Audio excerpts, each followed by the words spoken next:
করে গেছে, সেই জন্য 6 মাস লাগতে পারে, নাহলে 9 মাস লাগতে পারে, এর বেশি তো লাগতে পারে না। এখন ওনারা নিজেরাই বলতেছে। এখন এই লেভেল থেকে এরকম দায়িত্বপূর্ণ লোক যদি দায়িত্বহীন কথা বলে যে ওনারা জনগণ চাচ্ছে, কিসের উপর ভিত্তি করে উনি বলতেছেন?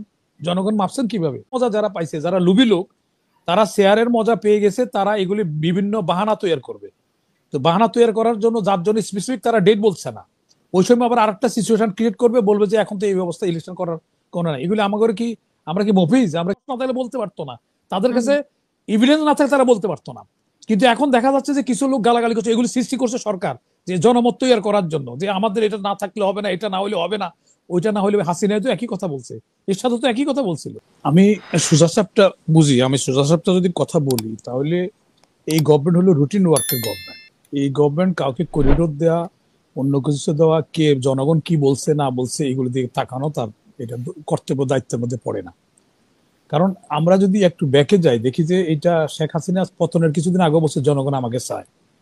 আমরা যদি এরশাদেরটা দেখি, তারা বলছে জনগণ তাদেরকে চায়। হ্যাঁ, কিন্তু আমরা বিএনপিকেও দেখছি পতনের আগ মুভমেন্টে বলছে যে আমাদের জনগণ চায়। এই জনগণ যে চায়, এর ব্যারোমিটারটা কি? এই মাপার জনগণ যে চায়, মাপার মাপকাঠিটা কি? তো এখন ওনারা আসছে ইন্টারিয়াম গভর্নমেন্টের রুটিন ওয়ার্ক করবে, ওনাদের পলিসি মেকিং এর কোনো ওরা এখতিয়ারে নাই, ওনার এখতিয়ারে নাই।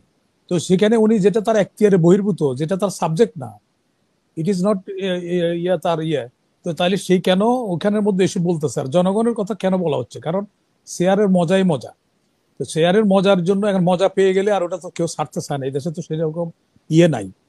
তা আমরা তো একটা লোকের উপরে অতি বিশ্বাস আমাদেরকে সর্বনাশে ডাকবে। আমি ইতিপূর্বে রেকর্ডে এখনো আর্কাইভে দেখলে বলছে আমাদের এক মুখা পররাষ্ট্রনীতি আমাদের ধ্বংস করে দেবে, আমরা পৃথিবীর থেকে আইসোলেটেড হয়ে যাবে, এই কথা আমি বলছি ওই সময়। আর আমি বলছি যে ইনারা ইলেকশন করবে না বা করতে পারবে না, এটা ওনারা আসার আগে আমি বলছি। এখন আমি আবার রিপিট করতেছি এই কথাটা, যে ওনারা ইলেকশন করবে না। কারণ ওনারা যদি ইলেকশন করতো, তাহলে ইলেকশন সংশ্লিষ্ট সাবজেক্টের মধ্যে ওনারা থাকতো। ওনারা কিন্তু অন্য অপশনাল সাবজেক্টে চলে যাচ্ছে, যেটা তার সাবজেক্টের মেইন সাবজেক্ট না, অপশনাল সাবজেক্ট চলে যাচ্ছে। তাতে তো বোঝা যাচ্ছে এইখানে আমরা তো অত মফিস না। উনি কি চাচ্ছেন, আল জাজিরা কি বলতেছেন, উনি ওইদিকে তাকাবেন কেন? উনি দেখবেন ওনারা আমাদের ইতিপূর্বে, আমি এর আগেও বলছি, আমি আমাদের 3 মাসে গভর্নমেন্ট, আমাদের আর 3টা গভর্নমেন্ট সুষ্ঠুভাবে নির্বাচন করছে। এখন একটা এলোমেলো আছে, হাসিনা এলোমেলো করে গেছে, সেই জন্য 6 মাস লাগতে পারে, নাহলে 9 মাস লাগতে পারে, এর বেশি তো লাগতে পারে না। এখন ওনারা নিজেরাই বলতেছে। এখন এই লেভেল থেকে এরকম দায়িত্বপূর্ণ লোক যদি দায়িত্বহীন কথা বলে যে ওনারা জনগণ চাচ্ছে, কিসের উপর ভিত্তি করে উনি বলতেছেন? জনগণ মাপছেন কিভাবে? তো এইসবের মধ্যে হলো কি, তার মানে হলো শেয়ারের প্রতি ওনার লোভ। আমরা যেভাবে ওনাকে দেখছি, আমরা চাই না ওনাকে বিতর্ক করতে, আমাদের তো একটা জায়গা তো থাকতে হবে, আমরা যাদের সবাই আমরা ঐক্যমতের স্বার্থে অনেক কিছু আমরা জানি, জানার পরও আমরা ওই জিনিসগুলির সামনে আসলে উনি বিতর্কিত হবেন। আমার কাছে এমন এমন তথ্য আছে যেটা হলে তখন মানুষের মুখ ফিরিয়ে নিবে জাতি। কিন্তু আমি সেগুলো এখন বলতে চাই না, যে উনি যে কমিটমেন্ট করছে, ওই কমিটির মধ্যে উনি ইলেকশনটা করে জনগণের ক্ষমতা জনগণের কাছে হস্তান্তর করে চলে যান। বাকিগুলির দিকে উনি তাকানো ওনার উচিত না। যদি উনি তাকান, তাহলে ওনার যে অতীতের যা অর্জন আছে, সে অর্জন সব একদম শেষ হয়ে যাবে ওনার। এবং এই বয়সে ওনার এটার যে আবার এটা রিকভারি করার মতো বয়স ওনার নাই। তো সুতরাং আমি ওনাকে অনুরোধ করবো, উনি আমাকে ভালো জানেন, আমি কথা আগেও রিপোর্ট করছি, ওনার কাজের সময় আমরা তখনও আমরা উচ্চ গলায় কথা বলছি তাকে যখন বিভিন্নভাবে হয়রানি করতেছে। তো এখন ওনাকে আমি আবারও স্মরণ করে দিতে চাই, স্যার, এক হাসিনা আপনার বিরুদ্ধে থাকার পরে আপনার লেফট রাইট করছে, আপনি কত অসহায়ের মতো আপনাকে আমরা দেখছি যে 7 তলায় উঠতে। তো এখন সব জাতি যদি আপনার এগেনস্টে যায়, তাহলে আপনি কোথায় যাবেন? কিন্তু এইখানে দেখা যাচ্ছে যে ইউনূস সাহেবের নামটা, প্রস্তাবটা কেন আসলো, এটা যদি ব্যাকগ্রাউন্ডে যান, ওনারে যে আজকে এইখানে এত বড় একটা ওনাকে নবী পয়গম্বর বানায় দিচ্ছেন, যারা কেন দিচ্ছেন, পিছনে কি, সেগুলি আমি এখন বলতে চাই না। সেটা আমরা ডিসেম্বরের পরে, আমি জনগণকে আমি আজকে দায়িত্ব নিয়ে বলছি, আমি ডকুমেন্টারি অনেক কিছু আমি উপস্থাপন করব। এখন আমরা ওনাকে ওইটুক সময় পর্যন্ত দিই যে উনি ওনার কমিটমেন্ট পর্যন্ত থেকে ওনার জনগণের ক্ষমতা জনগণের কাছে হস্তান্তর করুন। আর এই করিডোরের ব্যাপার হচ্ছে, করিডোরে এখানে মানবিক বলে কোনো কথা নাই। আজকে জাতিসংঘের অনুরোধে আমরা করিডোর দিচ্ছি, তো জাতিসংঘ লেবাননে কি করতেছে? ওখানে মানবাধিকার কোথায়? সেখানে মানবিক করিডোর একটা ভ্যাগ কথা। এর আগে ওই যে আমার সমালোচকরা বলছেন, এর সাথে দ্বিমত করার কোনো স্কোপ নাই। তো সোজা সাপটা যদি বলতে হয়, এইসব বাহানা বাদ দিয়া আপনার নিজের যে এখানে আপনার রুটিন ওয়ার্কের দিকে আপনার দৃষ্টি দেন, সেখানে দিয়ে আপনি অন্যগুলোর ব্যাপারে আপনি সেটা তো উনি বলছেন যে উনি ডিসেম্বর থেকে জুনের মধ্যে নির্বাচন, সেটাও তো উনি বলছেন, পাশাপাশি ওইটাও তো উনি না না রাখছেন। উনি বলছেন এখানে একটা কিন্তু আছে, কারণ উনি স্পেসিফিক ডেটটা বলছেন না। তখন উনি আরেকটা সিচুয়েশন ক্রিয়েট করবে। ওনার যে ইয়েরা, যে ওনার অ্যাডভাইজার আছে, ওদিন তো শেয়ারের মজা পেয়ে গেছে ওরা। বাঘে যেমন রক্তের মজা পাইলে বাঘে রক্ত বলতে পারে না। হ্যাঁ, তো সুতরাং এখন শেয়ারের মজা যারা পাইছে, যারা লুবি লোক, তারা শেয়ারের মজা পেয়ে গেছে, তারা এগুলি বিভিন্ন বাহানা তৈরি করবে।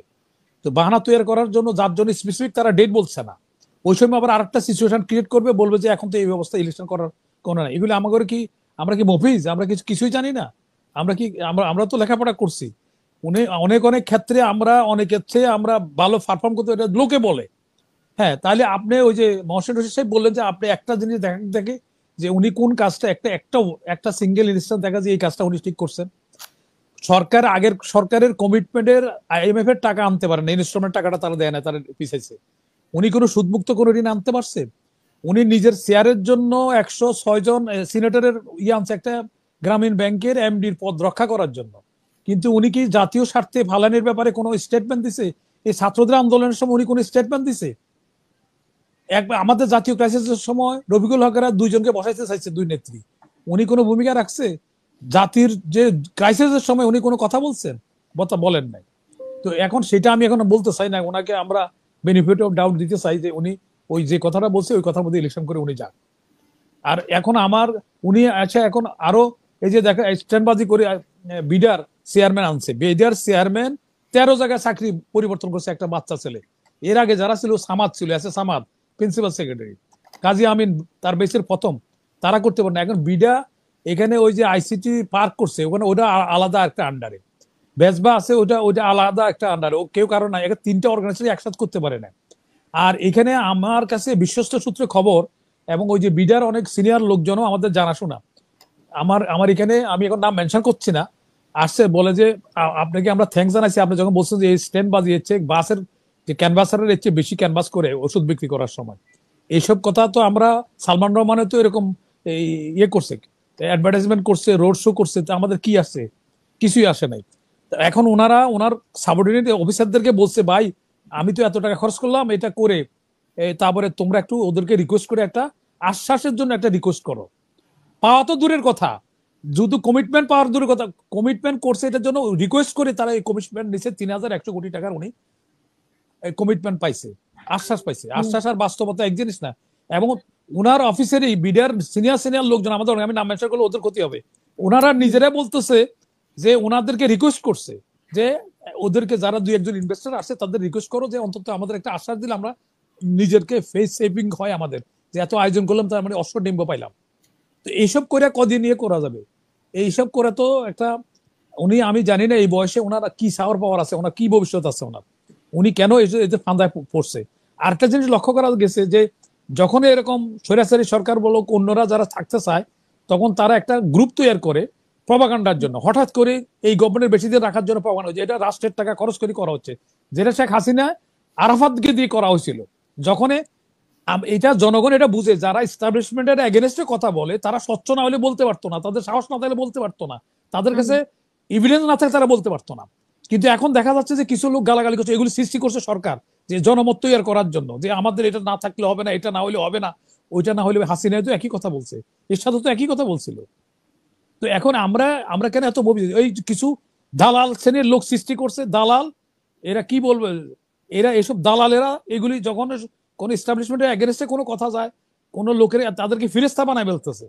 ভাই ফিরেস্তা কি নোবেল পাওয়া ছাড়া আর কি অবদান জাতির, কি কি অবদানটা রাখছে?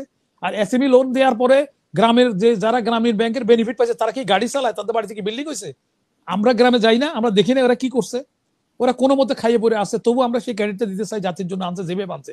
এটা তো ওনাকে দেওয়া উচিত। তাছাড়া ওই মুহূর্তে তো উনি ছাড়া তো আমাদের কোনো ইয়ে ছিল না, সেই মুহূর্তে কি উনি ছিল হাল না, তুলেছেন। কি ছিল না, এটা কিসের উপর ভিত্তি? সাইন্টিফিক? এই কথা তো সাইন্টিফিক না, এটা মহসিন দেখুন রশিদ সাহেবের দিলে উড়ে। হুম। এখন আমরা যেটা দেখছি, এই যে আমাদের 9 মাসে যা দেখলাম, মহসিন রশিদ সাহেব এর চেয়ে ভালো চালাতে পারতো। তাহলে এই যে কথা বলে, যে কথা বলে উনি ছাড়া, এগুলি একটা একটা গ্রুপ তৈরি করছে না, ওনারা, ওই এগুলি ওই মুহূর্তে এখন 9 মাস পরে চিন্তা করলে, মানে 9 মাস আগের কথা যদি আমরা চিন্তা করি, 5ই আগস্টে তো আমরা এক ধরনের ইয়ের মধ্যে ছিলাম, তাই না? না না, আনসার্টেন অবস্থায় কিসের ছিলাম মধ্যে ছিলাম? আমরা কোনো কিছুর তখন। মধ্যে ছিলাম না। এই যে বলা হয় এই হলে না হয়তো, ওই যে হাসিনা নিজে থাকার জন্য বলছিলেন যে এখানে লক্ষ লক্ষ লোক মারা যাবে, এটা তো তার লোকজন যখন তার মিছিলে আসতেছে না, মিটিং এ আসছে, তখন জনগণকে একত্রিত করার জন্য এই প্রপাগান্ডা তো হাসিনাই করছিল।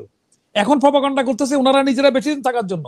ওনার অ্যাডভাইজার, ওনার যতটুকু না আছে এর চেয়ে বেশি ওনার অ্যাডভাইজাররা ডুয়েল পাসপোর্ট ওয়ালা লোক আসছে, দুর্নীতি করে এমন লোকের ক্যাবিনেটে আসছে, আর সব বাইরের লোক।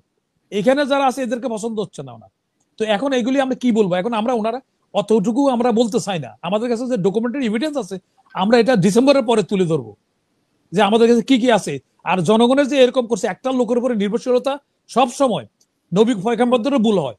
একটা একটা একটা লোকের এত নির্ভরশীলতা জাতির জন্য বুমেরাং হবে এটা। আর এই যে এখন এইসবগুলি করছে, এটা চুক্তি করা ওনার এখতিয়ার নেই, উনি রুটিন ওয়ার্কের বাইরে যাবে। জনগণ, উনি বলতে পারতো যে ভাই আমি করতে পারবো না, আমার এটার এখতিয়ার নাই, আমার এখানে পাওয়ার নাই, আমাকে শুধু ইলেকশন কন্ডাক্ট করার জন্য আমি আসছি, আমি টেম্পোরারি, আমার জনগণের আমার উপরে ম্যান্ডেট নাই। হ্যাঁ, আমরা আমরা এমনি গোজামিল দিয়ে বলছি ওনাকে সবাই চায়, সেটা কিভাবে বলে বুঝলাম আমি, কত লোক পার্সেন্ট চায়? তাহলে আমি যদি পাঁচটা প্রশ্ন করি যে কত পার্সেন্ট লোক চায়, সেটা একটা আমাকে ইয়ে দাও দেখি, প্রমাণ দাও দেখি কত পার্সেন্ট লোকে চায়। তাহলে তো ভোটের মাধ্যমে যাচাই করতে গেলে ভোটের যাইতে হবে, তো অথবা রেফারেন্ডামে যাইতে হবে। তো আমরা তো কিছু ছাড়াই বলতেছি আমরা এই কথা। আমরা নিজের মনের মাধুরী নিয়ে ইমাজিনারি গল্প যে উনি না হলে চলবে না, দেশ চলে, হাসিনাও বলছে হাসিনা দেশ স্বাধীনতা থাকবে না। তো এইসব কথাগুলি তো আমরা তো এসব কথা খাবো না। এটা মহাশয় সাহেবেরা নিশ্চয়ই এটা করবে না, আমার ফরাজ সাহেবেরও এই কথা মানবে না। একটা বিজ্ঞান ভিত্তিক একটা ইয়ে থাকে একটা কথার পিছনে।